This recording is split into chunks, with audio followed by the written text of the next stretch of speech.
Okay, good morning, everyone. We'll find the right page now. There I am. Okay, I'd like to recognize that this meeting is being held on the traditional territory of the Lillooet Nation. Could I have a motion to approve the agenda, please? Moved by Vivian, seconded by Jen. All in favour? Those motion carries. We don't have anything proposed, which takes number 4 that's there, so that brings us to number 5, consent agenda. Motion moved by Jenna, seconded by Vivian.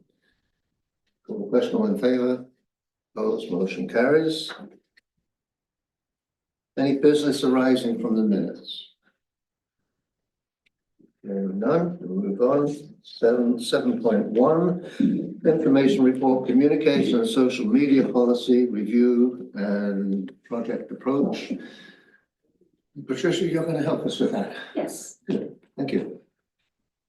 Hello, everyone. Patricia Westerholm, Director of Communications and Engagement for the Squamish-Lillooet Regional District. And I'm here today with an information report to update the Policy Development and Review Committee on the Communications and Social Media Review Project, including sharing the project approach and timeline. You will recall that this item came before the committee in February as a direction request that then went to the February board meeting with a resolution from the board to direct staff to conduct a comprehensive review of board policy number 1.11, communications policy, and board policy number 7-2026, social media policy, and to bring back to a future policy development and review committee meeting options and next steps for consolidating the two policies.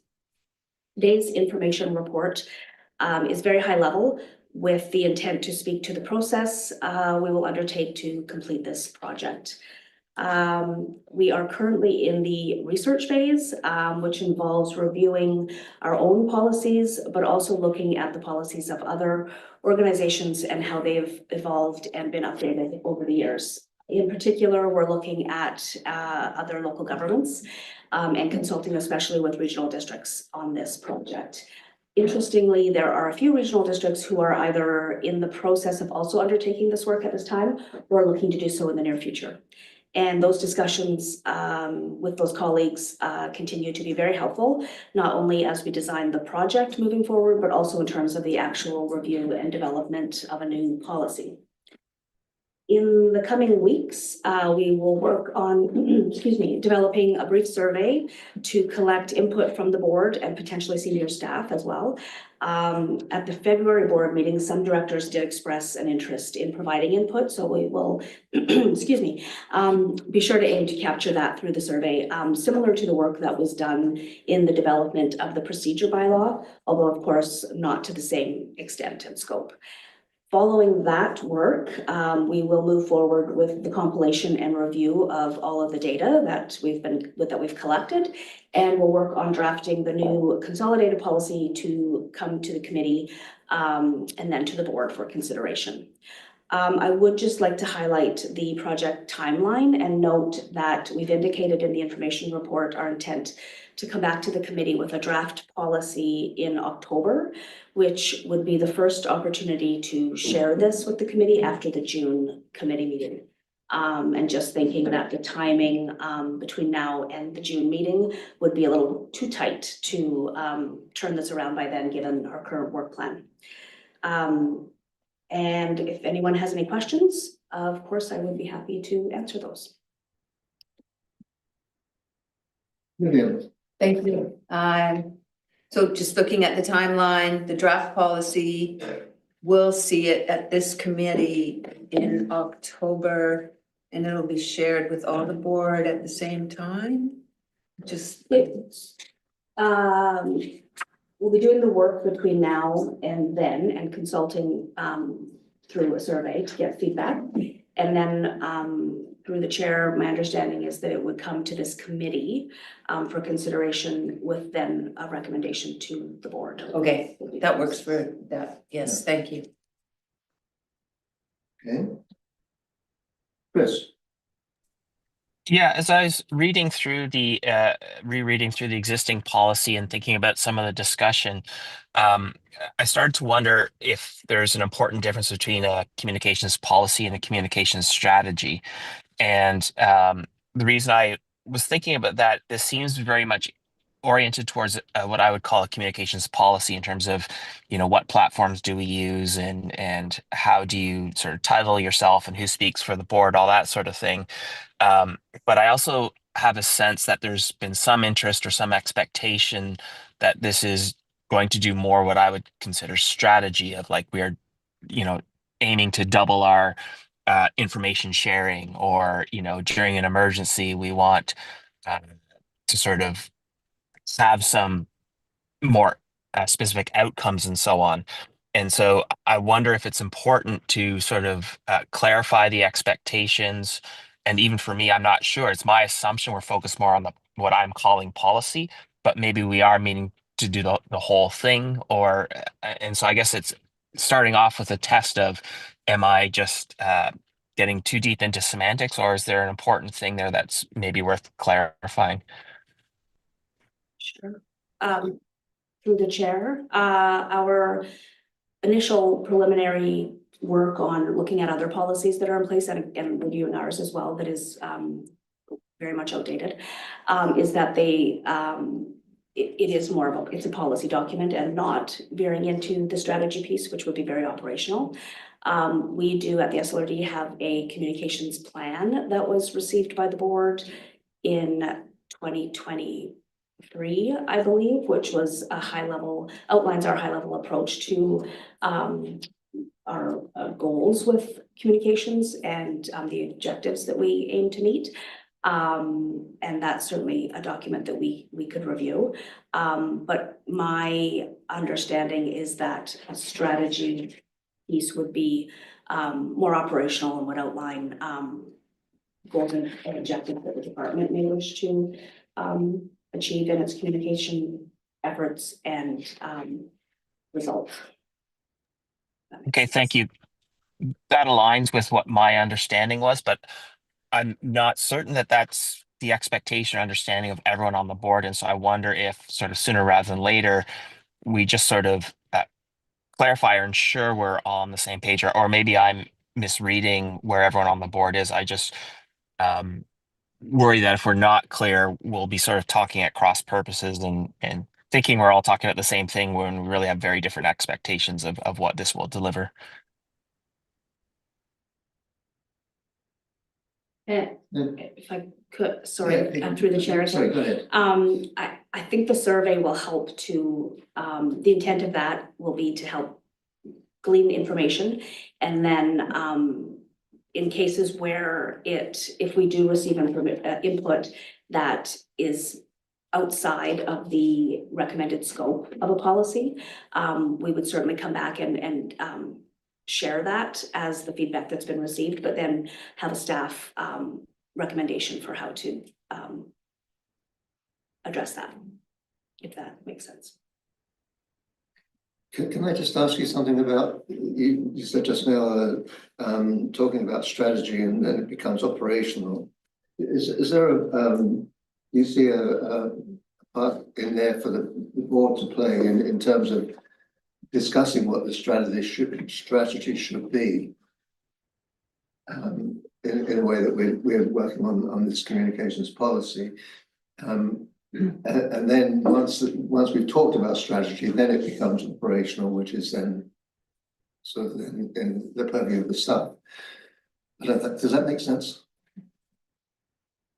I think the strategy would be a separate piece from the policy. Yes. And that would be something that, and I would defer to the CAO. I think that would become a work plan item, if it was so desired by the board that we undertake that work, that then the communications department would look to do that.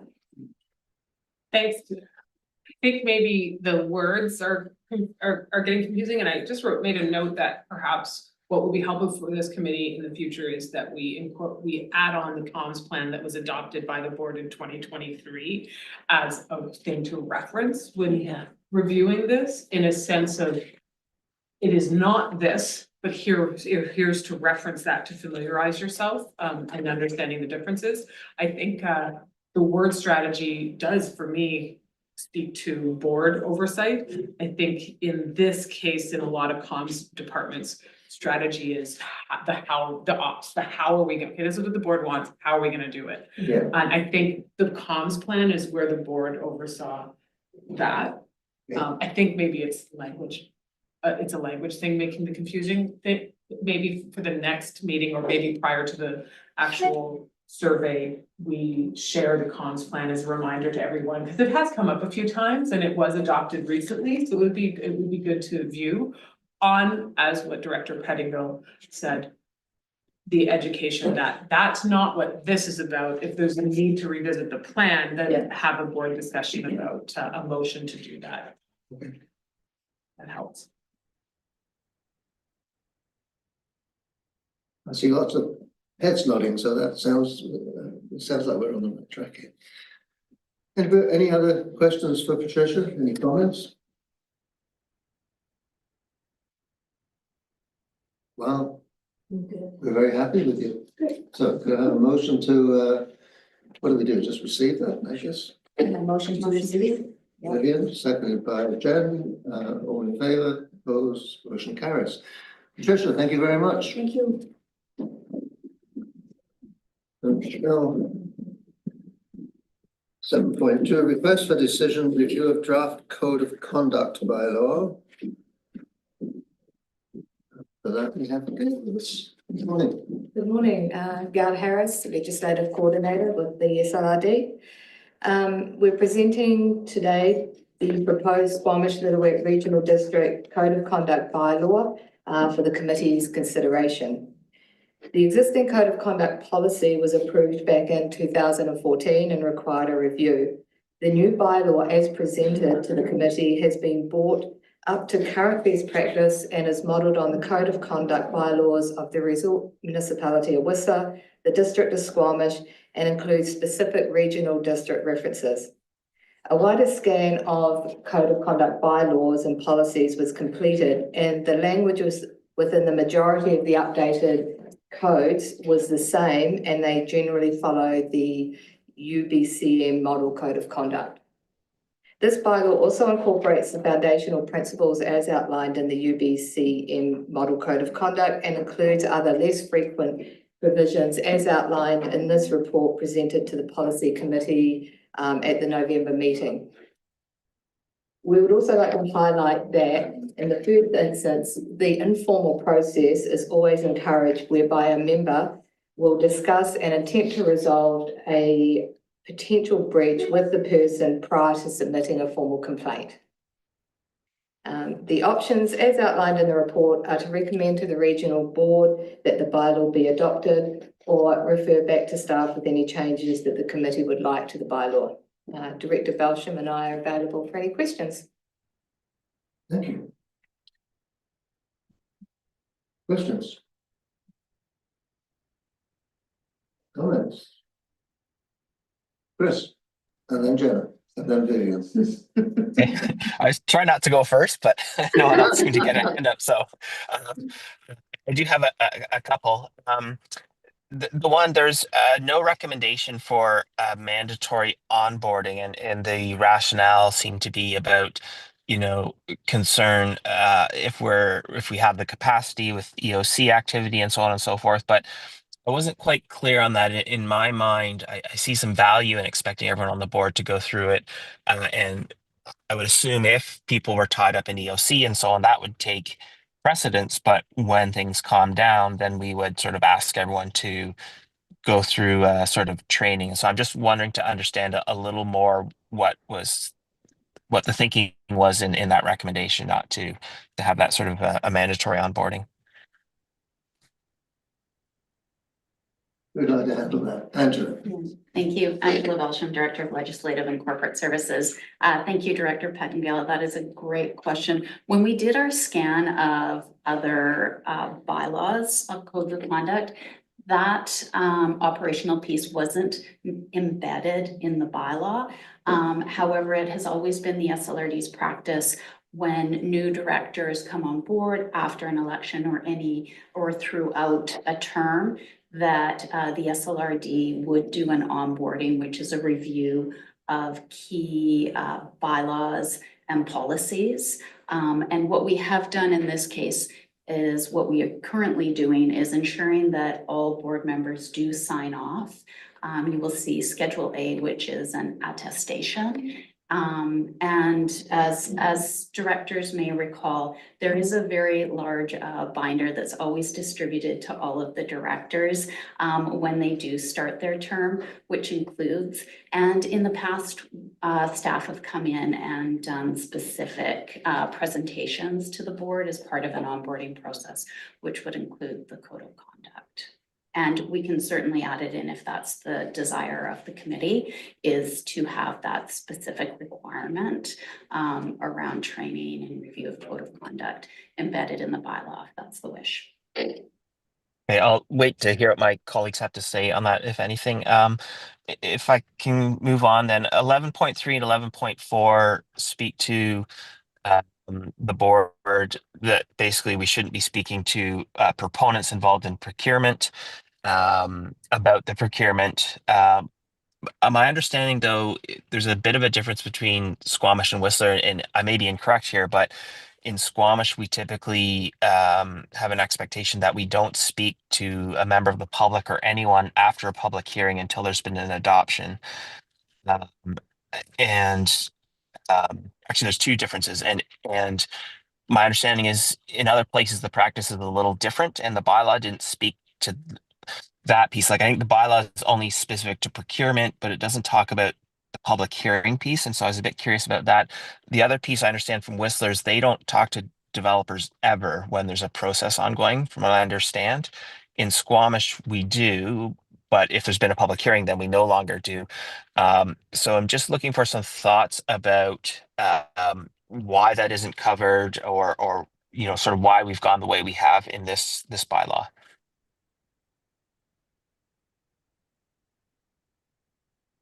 Try that. Just her hand up. Oh, okay. Jenna, go ahead. Well, I'll try and buy staff some time, and through the chair to my colleague. I think that that's typically covered in the Local Government Act in terms of the discussion that can happen post-public hearing. You can't receive new information after a public hearing, especially as it relates to land use and density, I think are the two predominant components that are explicitly stated in the Local Government Act. There may be differing interpretations of that across local governments on how strict people adhere to it, but I think that that is covered in the Local Government Act and not in our Code of Conduct bylaw. And I appreciate that. And I guess my question would be, would not the same apply, essentially the same sort of thing apply for the procurement piece? I guess I was sort of wondering why the procurement piece is in here and not those other pieces, and sort of expect them all, and maybe there's a distinction there. I am not familiar with a similar component in the Local Government Act as it relates to procurement or discussion with contractors. That may be included in the SLRD's procurement policy perhaps, but I think that that would fit better in our outlining expectations and code of conduct.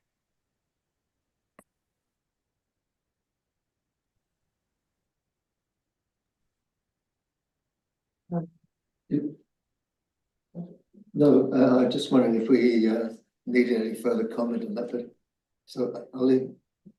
Go ahead, Kate. Yeah. So as through the chair, some of these were directed that we did reflect the two municipality bylaws, and so some of this may have been brought in through, because from my memories, many of the other policies don't necessarily include the discussion with contract and proponents. This isn't probably a common one that I have seen in other bylaws, but because we were trying to do a bit of a, as was said, a bit of a cut and paste of the two bylaws, we brought it in for the committee's consideration. I think, and for clarity, I wasn't trying to imply what should be in here. I was just trying to understand why the procurement piece was in here and how that relates to some of these other public hearing and talking to developers when you do or don't. Does it all belong here? None of it does. It just wasn't clear. So yeah, I'll just leave that there for now. The last thing I had was this seems very specific to board directors and possibly in their roles on committees and so on, but board directors only. I know in Squamish, it does also apply to members of the public that are on committees, like standing committees and so on. And I'm just wondering, even if we don't have any committees at the moment or very many, we may do in the future. And so I'm wondering why we didn't include non-board members of committees. Through the chair, again, with the review of the wider bylaws, generally non-board members were not included within any of the bylaws. And the only select committees we have at the moment are two intergovernmental relations committees and the agricultural advisory committees. Like you say, there may be more further on, but to include non-board members was definitely not a common provision. But again, it could be included if that was the preference of the board. Okay, well, thank you. I'll wait to hear from my colleagues on that one. And that's the questions I have for now. Thank you. Yeah, Thank you. Just following on that, in your review, where would that fit? It typically would live in the terms of reference of the committee, or it would at least be referenced from the terms of reference of a committee. So the Agricultural Advisory Committee would hold that anyone appointed to that committee would be expected to comport themselves in a certain way. How do we capture that? Or do you just feel that this is not the time for that conversation? Angela, do you want to? Yeah, thank you. I can speak to that. And again, this is great conversation, and it's one that we had as we were pulling it together. And so I'm glad we're having this discussion at the policy committee level, because we did go back and forth with it, where we have captured all of our standing committees, the board. And when we look at the select committees, many are volunteers. And as we are challenged in getting volunteers to step up and sit at committees, I think there also needs to be consideration around the terms of reference associated with them being on a board and how this code would apply, and how the type of oversight that we have at those types of committees. And I do think that building out strong terms of reference, of which we have for some and not all, may be a first step. But we can certainly include those select committees to this code of conduct if it is the wish of the committee and ultimately the board in which to do that. As was mentioned, when we did a scan, some included such volunteer committees in their codes of conduct, others didn't, recognizing that right now we have 4 select committees, 2 of which are AACs and 2 which are Indigenous working groups that meet intermittently. I got Jenna and then Vivian. Jenna? Thank you, through the chair. Just on that point, I think I would like to see this extended to select committees, standing committees. I think especially thinking about the topics on some of the existing standing committees, ensuring that folks have fair and clear mechanisms for accountability in those committees is our due diligence, and that's the code of conduct provides us with that structure. So I would like to see that extended. The 2 other points that I just wanted to raise was section 18 is the use of public resources in election activities. Specifically 18.2 specifies members must not use must not undertake municipal election campaign related activities at the regional district office. I just wonder if we could broaden that to any election activities.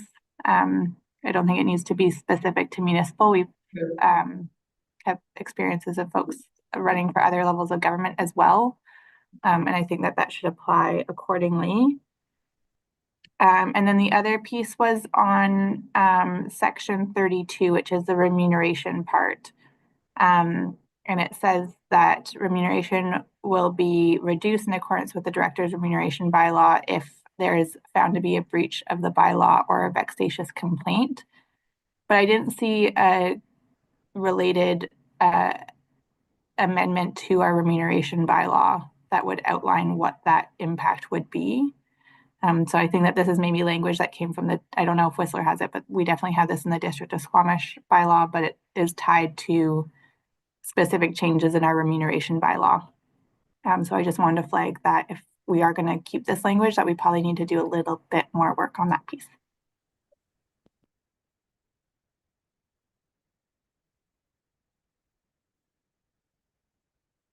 Comment on that now?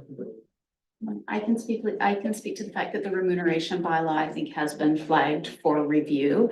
And certainly if this was something that the board was wanting to do, it would trigger that to be flagged in that bylaw for update. Okay, so do we need something specific from this committee to make that happen, or we need a? I'll defer to the CAO as to when the remuneration bylaw is coming forward. Thank you. Yeah. The remuneration bylaw is being looked at this fall. The timeline that the board was hoping for, that it would be in place prior to the next election. So we'll look at, it would likely be in front of the board this fall, depending on the availability of contractors. And from my understanding, I think what the concern is if this is approved prior, we wouldn't have that caveat in the remuneration. We can take it away and come back with suggestions. Okay. Vivian, do you just want to follow up on this, Jenna? Yeah, just to follow up on that, and appreciate that we try to consolidate work where possible. I think that making sure that this is in the remuneration bylaw, and if we are going to pass this, that the board is fully aware of what that impact on remuneration is. So there's a discussion there. I think in the District of Squamish, it's a 10% decrease. If there's the first breach, if there's multiple breaches, then they're cumulative reductions in remuneration. So that's just, I think that conversation really does live here as part of the code of conduct piece in terms of implementation. So would like to see that move forward at a separate timeline and recognize only if that's possible with staff capacity. That work for you? Thank you. Yes, definitely noted. Okay, thank you. Vivian? Yeah, thank you. And I agree, Jen. I think that should be crystal clear and laid out.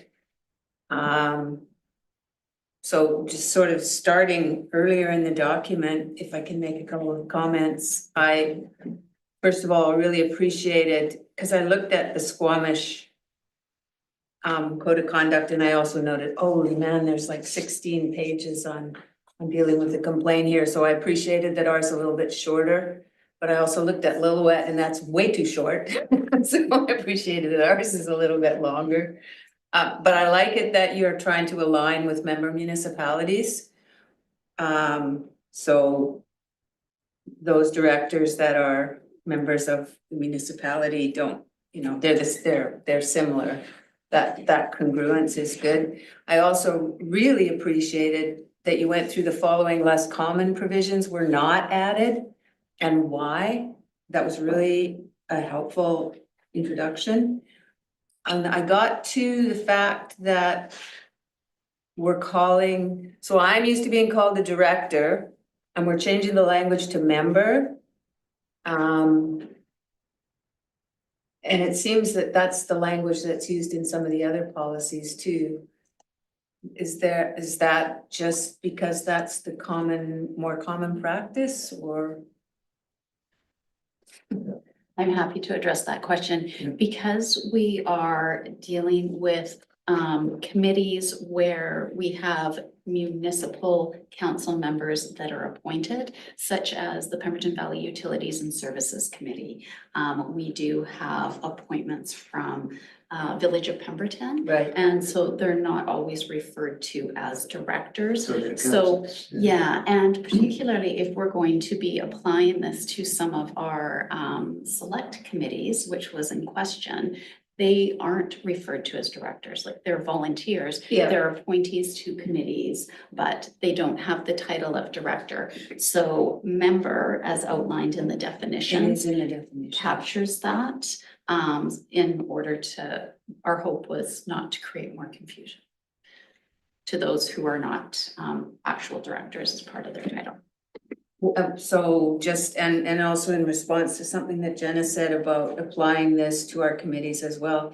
When I think of the Agricultural Advisory Committee in Area B, I don't actually want this to be something that the volunteer members have to sign on to. I think I'm just really grateful that they're willing to participate and voice their opinions on those committees. And it's difficult. I don't know, Area C's AAC is a little smaller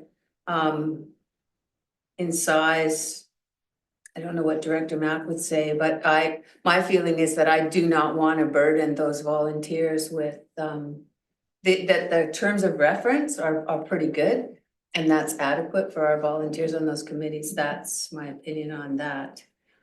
I noticed there was a spelling mistake, I think, under foundational principles. C. Accountability, members are trusted to act, okay, we're gonna go with members are trusted to act competently, diligently, and then should it be responsibly? And be accountable to the public? And otherwise, and then on 5.5, under that same application.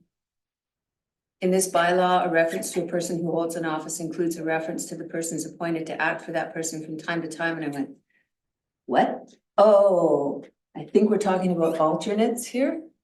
And maybe it could say, for example, alternates.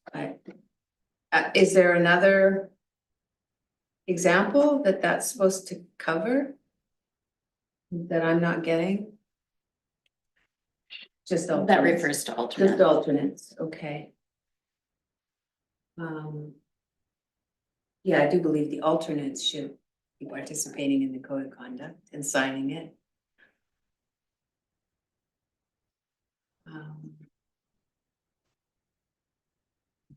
Members.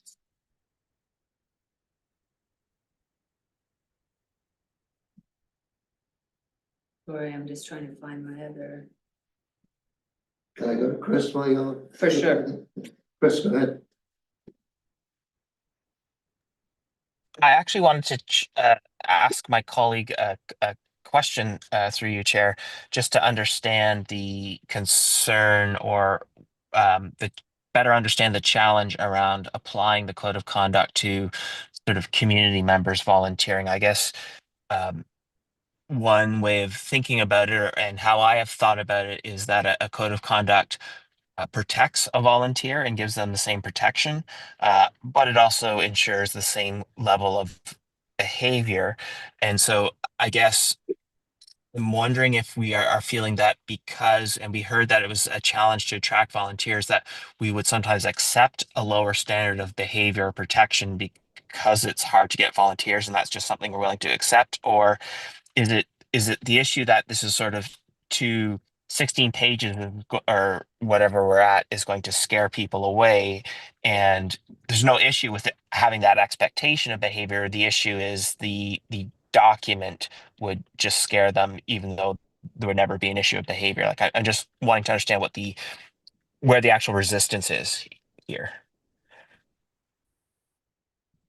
Yeah, go ahead. Sure, just that, you know, people don't come on to, for example, the Agricultural Advisory Committee because they're interested in a career in politics. They just want to bring their experiences and opinions about, you know, for example, the agriculture in our area and some of the issues that we're looking at. It feels a bit heavy-handed to me for those volunteers. And it's not like,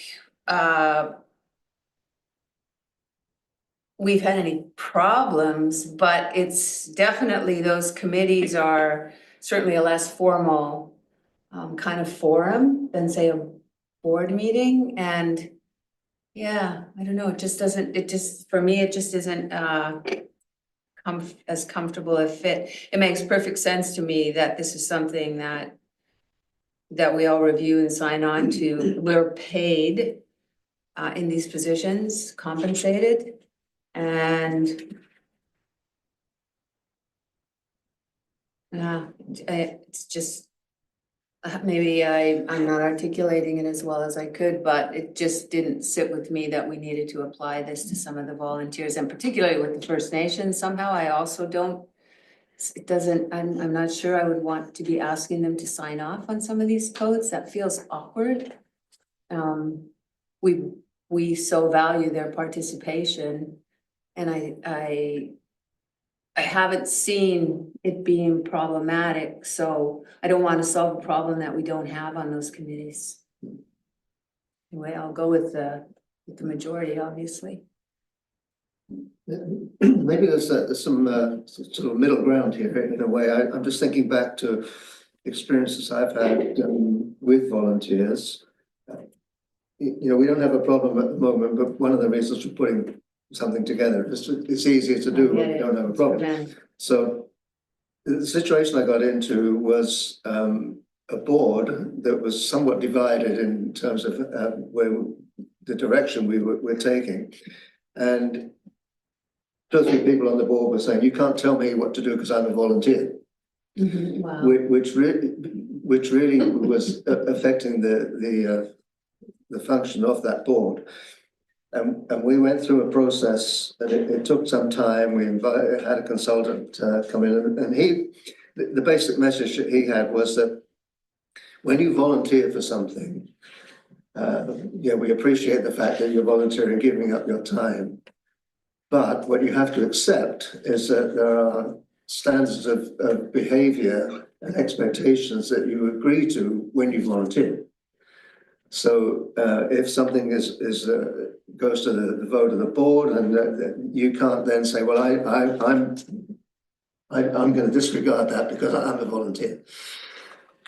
So Okay. I would agree that to say to someone that's volunteering for a committee that meets, say, 2 or 3 times a year, you've got to read this whole document, you've got to sign your life away. That's maybe a bit too far, but there should be some way of for us to communicate to volunteers like that there is an expectation in terms of their behavior, if you like, and maybe we can come up with just a one-pager that summarizes the things that are really important to us. And then if they want to go further and read the document, then it's available to them. I don't know. That's I don't know if that covers. I don't know, other people would think of that. We're just working so hard to get First Nations on our Agricultural Advisory Committee, but okay, yeah, I hear you. Okay. See, Chris. Chris. Yeah, just on that note, I mean, would it be acceptable if we sort of in this policy included members, volunteers on committees and so on, but in their terms of reference, it would just say, all committee members, volunteer or not, are expected to abide by the code of conduct. That's in their terms of reference, and if they want to go and read deeper what it means, they can. But that's the sort of how we approach it. I do take the point, maybe there does need to be a special consideration of how we reference that in terms of First Nation membership on committees, but I don't know, maybe that is the middle ground. Good, thank you. I'm not sure who was first, Jen or Jenna. Jen, go ahead. Thank you. And I agree with what Chris just said. I think that the point was brought up earlier that we haven't had a problem. And this feels like a lot. It's easier to implement something like this when you have a good working relationship with everyone than it is to bring it in after there's a problem. And I like the idea of adding this to the terms of reference in a space. This creates a safe space for everyone to be able to participate in these committees, which maybe hasn't been the case in the past and in other committees in other communities. And therefore, that may be why there's hesitancy in joining as a volunteer. And so I think that what this does is this says, we take this seriously. Your safety and your welcome, is important to us. And we take this really seriously for the benefit of everyone to being able to participate. And so I see this as a real, this is a positive move. This is not punitive in any way in my experience. Thank you. Thank you through the chair. I agree. And I think Chris's suggestion strikes a good balance. I don't want to scare folks off, but I do think it's important for folks to understand what the intention is behind it. And we're not trying to get them to sign on to something in a discreet or inexplicit way. And part of the strengths of code of conduct is ensuring that people have read them and understand what the shared standards are, and also to establish process. And so I think if it is there in the terms of reference, and if hopefully there is never an issue, but if there is an issue, then people at least have somewhere to go and understand what the process is if they do need to lodge a complaint. But it doesn't burden them with having to, hopefully they still read the document, but hopefully it doesn't feel overly burdensome in that way. Okay. I think it's a good compromise. I think it's a really good idea to reference it in the terms of reference of the committees. Okay.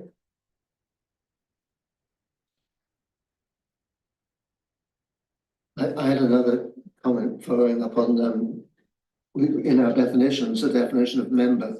If we could maybe revisit that, and when you went through it just now, Angela, you specified three sort of separate kinds of people. You mentioned municipal councillors. If we could include that in the definition.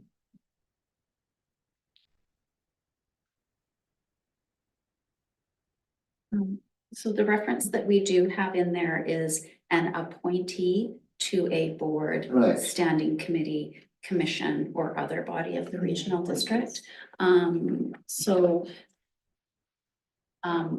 In speaking around Pemberton Valley Utilities and Services Committee members, they are appointed by their council to sit on that committee. What I'm hearing is we want to be specific around that appointee.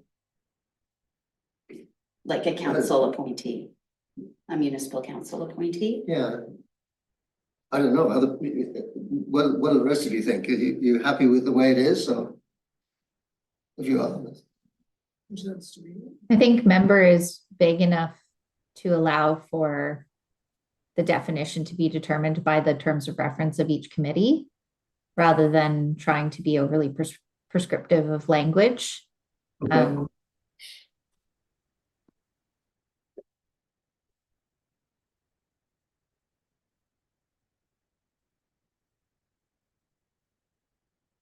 Okay. Chris, back to you. Yeah, just on the definition of member, though, I agree. I think keeping it sort of broad and all-encompassing, but given the discussion, I think we do need to update the piece around. Right now it says exclude select committee members. I think we want to be clear that it includes actually all community members, whether they're a volunteer or appointed or an electoral or a director. It's sort of everyone abides by the code of conduct.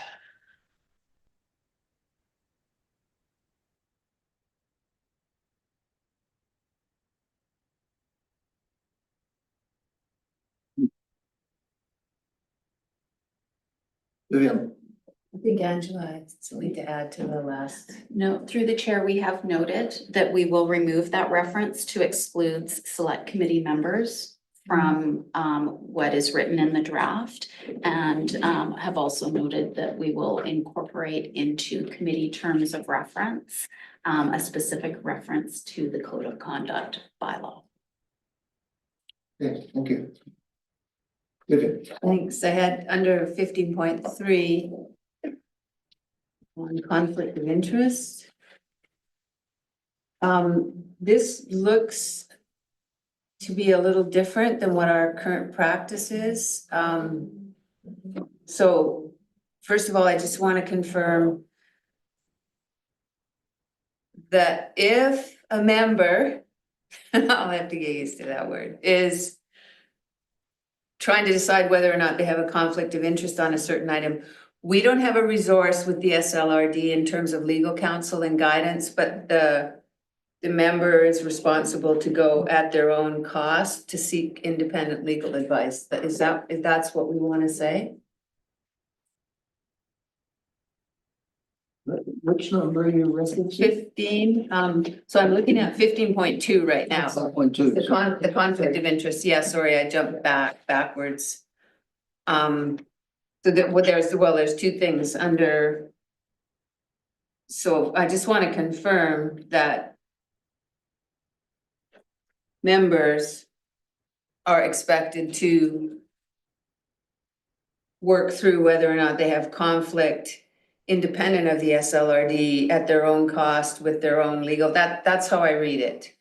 And I was sort of hoping that if I was in a dilemma about a certain item, that I would actually have some legal resources as part of the SLRD. That's I haven't been there, so I don't know, but is that not the case? Is this a change? Except where the CA approves the cost, it doesn't, there's nothing in there to suggest what might be approved and what might not be approved. Right. I think I would be very interested in Director Belsham's school of thought on this. One of the things that I've heard in conversations with other CAOs is that at times by not providing funding for that, then there's resistance to pay out of your own pocket for it unless remuneration considers that as, you know, there's an extra X amount a year, which is Legal costs. The reason why sometimes there's very much arm's length from the regional district getting involved in legal costs is there doesn't want to be a perceived idea that we're picking the lawyer, we're directing it because we want it very independent. But I would be very interested in Director Belsham's on this because we've had these discussions. Thank you. I'm just pulling up the existing SLRD's conflict of interest policy, of which is noted it is currently on an update and review as part of the governance initiatives project. So it is something that is flagged for us. And I'm just trying to pull it up now. Okay. I'm having a bit of a challenging time connecting. However, I would like to note that it is a one-liner because conflict of interest is clearly outlined in the acts and as to what elected officials need to do. However, our one-liner does speak to liaising with the CAO to help support in legal counsel. However, as CAO mentioned, it's not always at the SLRD's office.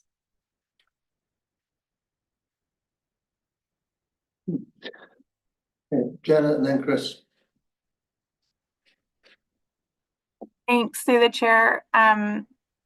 I see both sides of this argument. I think it's a really challenging one. I think the biggest one is if there's differing opinions on whether there's a conflict of interest, if the SLRD is paying for the lawyer, even if it's selected by the director, it's still the SLRD's legal opinion, not the individual's legal opinion. And so ownership of that legal opinion can further drive some of the questions around conflict of interest.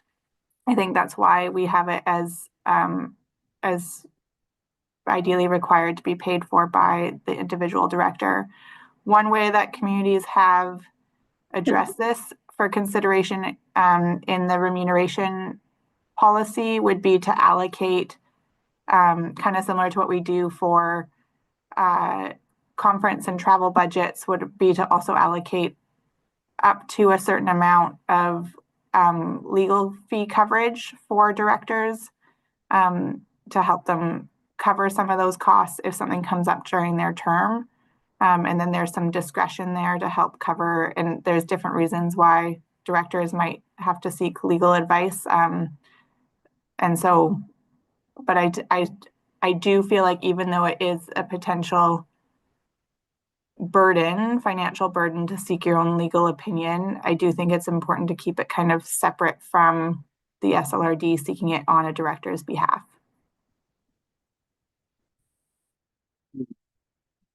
Chris?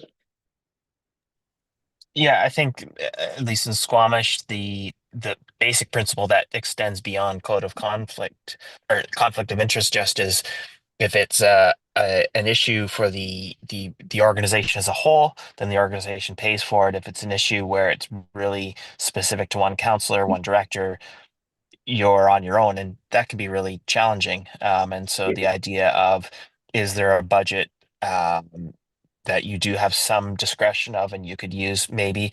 But the other piece here, because the code of conflict law is so clear, I would typically, if I was worried there might be a code of conflict of interest issue, I can speak to a member of our legislative services team, and I would sort of expect here, like that would be maybe a bit of a middle ground, or would catch 90% of the cases where you just need to get a second opinion and have someone to talk to, and maybe it's worth writing that in the conflict of interest, like you could reach out to a member of the legislative services team, and maybe that gets 90% of the cases.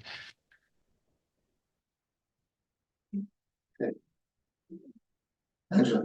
Thank you. I was able to pull up the policy as policy number 1.6. It was adopted on March 1999, and it's actually consultation on potential conflicts of interest. And it is a one-liner that says that the policy be adopted, allowing members of the board to access SLRD's solicitors to obtain information on potential conflicts of interest they may have after consulting with the SLRD administrator. And the administrator is typically the CAO. Okay. Vivian?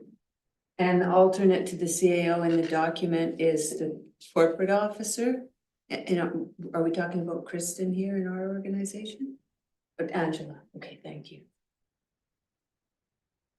That's true. There are resources where you could have a conversation and sort of probably like just what Chris said, 90% of the time work it out in that conversation and not even require a lawyer.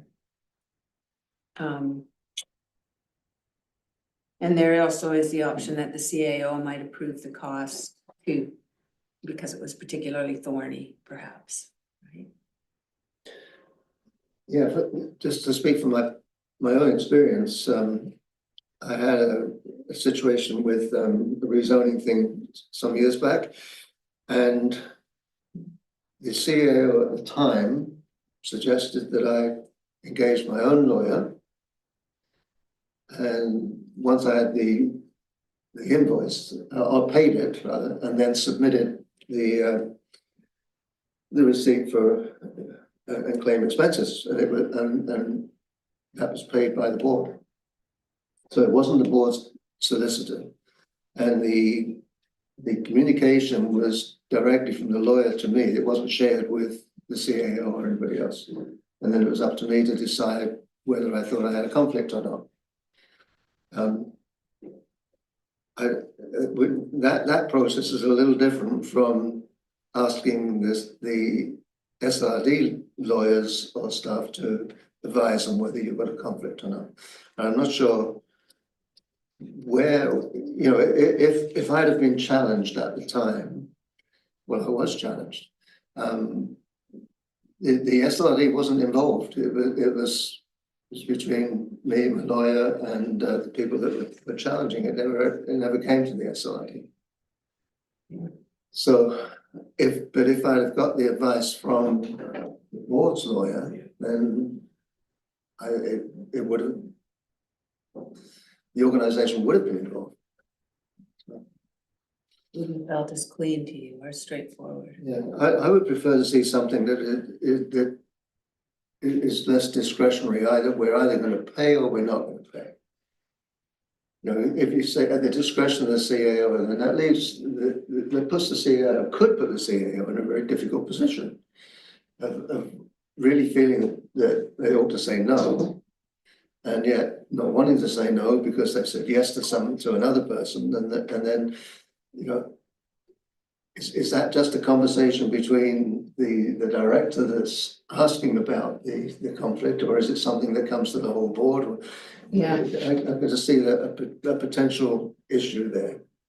And I'm not talking about Heather, I'm talking about the CAO. Right. Okay? I don't care who it is.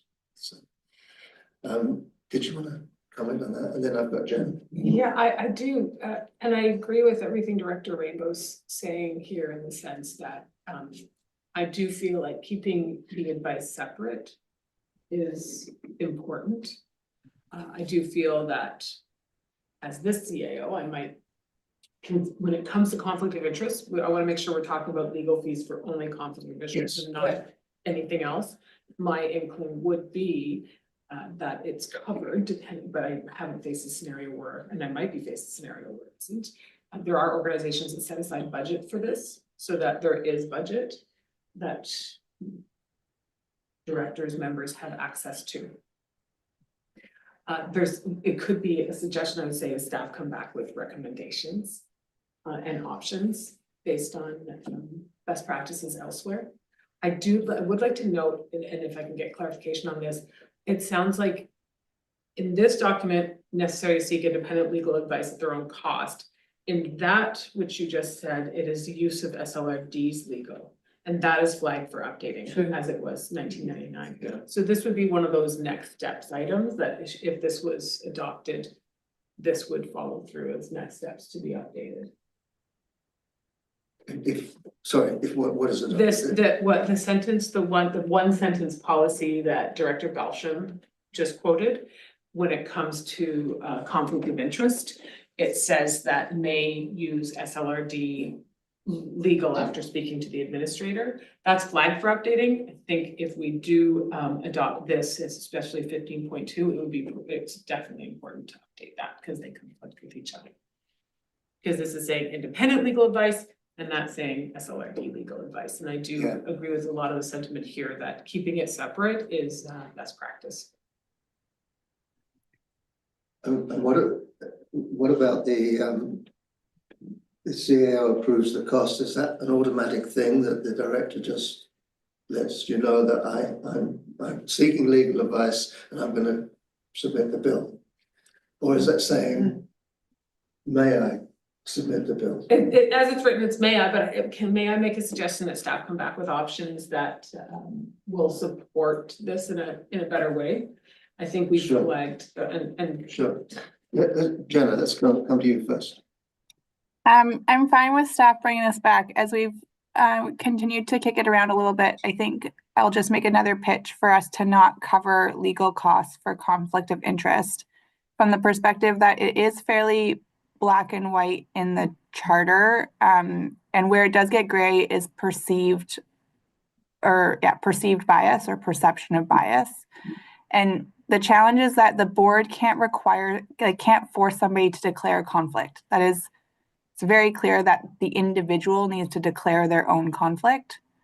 And so I'm still challenged with the idea that we as the board would potentially provide funding for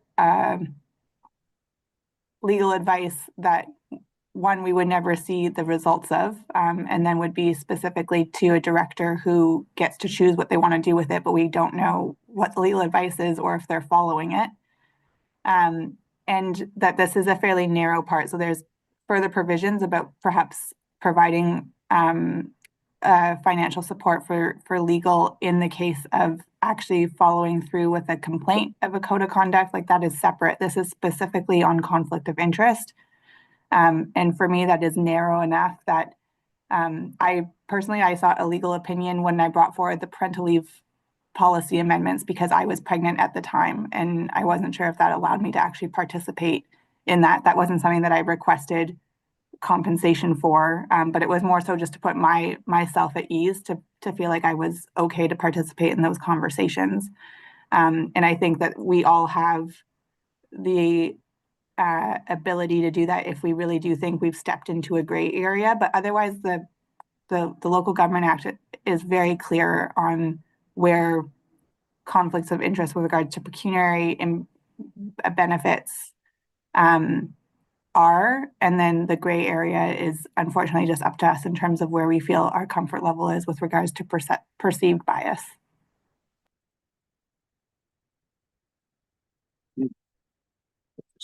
Vivian, Yeah, I completely agree. I think, Jenna, that was very well said. Another change I see in this conflict of interest and then in this new document is if someone does determine that they do have a conflict of interest, they have to notify the chair. But there's no reference to them having to state it at the public meeting before they leave the meeting, which has been our practice. It looks like they just, as long as the chair has been notified, they just leave the meeting at that point that item comes up on the agenda.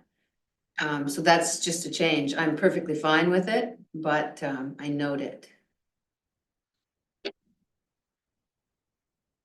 so what you're assuming there that if the person notifies the chair before the meetings ever occur?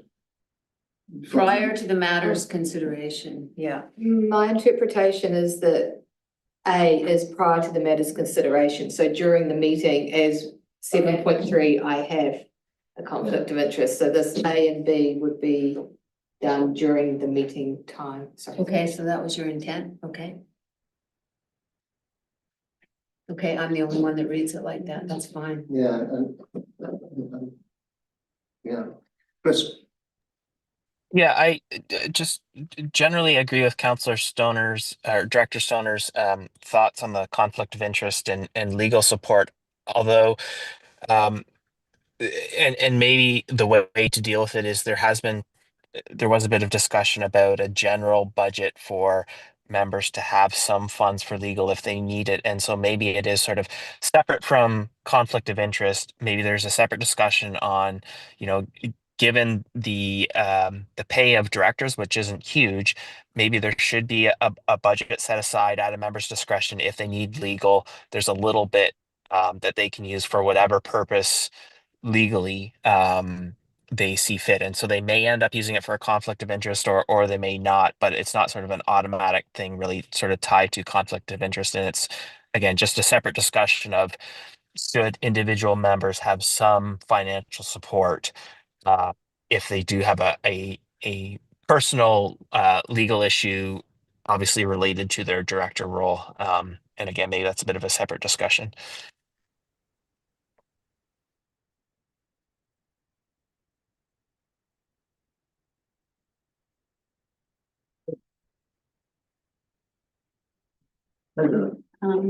Just to remind the committee that conflict of interest is an action item for staff that to bring back to this committee to develop something around that. As previously mentioned, there is a very clear and defined parameters in the Act around conflict of interest, and what we may want to consider are upper limits associated with sort of the budgetary constraints around supporting such legal counsel around that. But we can certainly bring something back as is outlined in corporate's work plan for the policy committee around conflict of interest, noting that that consultation policy that we currently have is dated 1999. So is in need of a little bit of a review. But why it isn't that comprehensive is because the act does cover things off very, very specifically. And what we do find is what we are trying to get away with in our policies and our bylaws is reiterating what is already in the Local Government Act and the Community Charter, because that's really what guides the work. Within these documents, we're saying that the acts do supersede all of this work and we're referencing them, but we're not wanting to duplicate them in any of our policies and bylaws, because it does require us to be keeping up on those amendments that are made with the Local Government Act and the Community Charter, and ensuring that from an administrative perspective, we're also amending all of the policies and bylaws as they change. And as clear as the act is, it doesn't cover everything.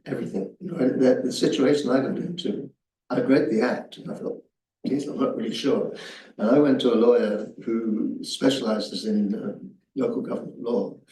And her response when she read through it was, "Oh my goodness, I've not dealt with this before." And she had to go away and do some research to figure it out. It was not an automatic response where you would have thought that it was so clear that well, that'd be automatic. It wasn't. I'm not suggesting you can't anticipate what some things might be. So I'd like some sort of flexibility in there. Anyway.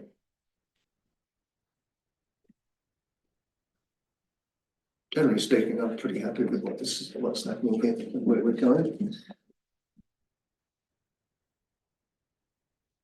I'm not seeing any other hands up. Any other questions or comments? Heather, what have we asked you to go and do?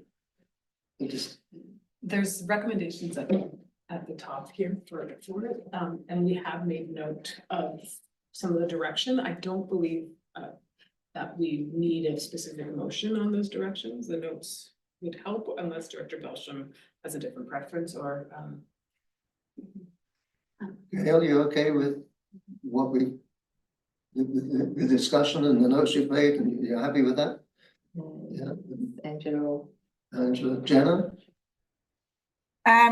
Personally, I'm not comfortable making the recommendation to the board quite yet without the details, at least on the remuneration piece. So I'm not sure if this committee wants it to come back or if we want that piece to just go to the board when 3 readings are considered.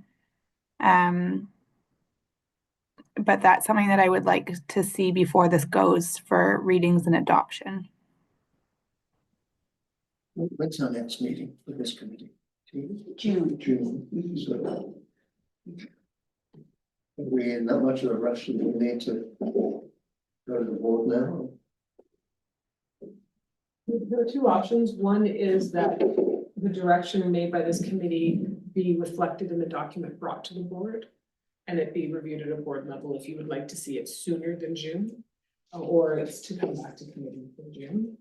I do have one outstanding item that I wasn't sure there was any direction on. Director Pettingill mentioned that some municipalities have explicitly said that members not speak to developers when an application is in process. There was no added discussion on that, so I didn't know if there was direction on that. Chris, do you want to speak to that? I guess as it is now, it would be similar to what I'm familiar with in Squamish, where as long as we're not after a public hearing and receiving information, we're fine to speak to a developer. And so I understand what would be the outcome here if we leave it at that. So I was just questioning it because I understood that Whistler, my understanding is, has a bit of a different practice. I just wanted to test the room, but I haven't heard anyone sort of suggest they want more restrictiveness in here. So unless someone else has something to say, I'm comfortable with what we have in that respect. Okay. Do we all agree with Chris on that? We just leave it as is? Okay, thank you.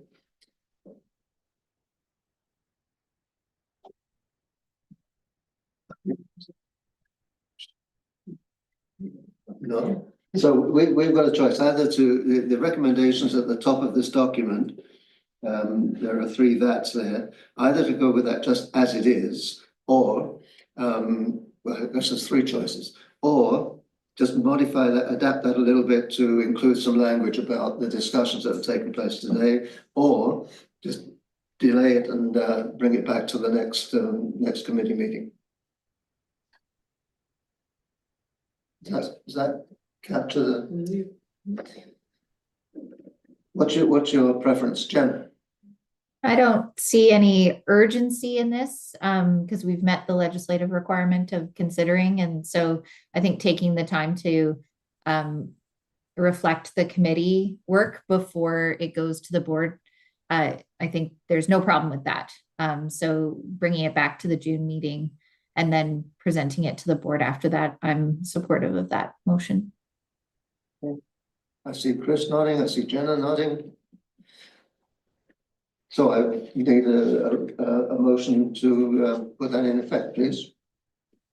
From someone. Yes, so moved by Jen, seconded by Chris, that staff will bring this back to the June meeting and reflecting the discussions that have occurred today. Does that capture it? Good. Okay. Anybody opposed to that?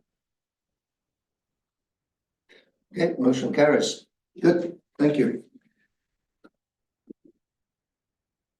Where does that bring us?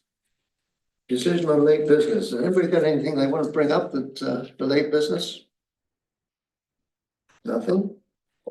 We don't have any late business. Number 10 says adjournment. Can I have a motion to moved by Vivian, seconded by Jenna? All in favor? Is opposed? This meeting is adjourned.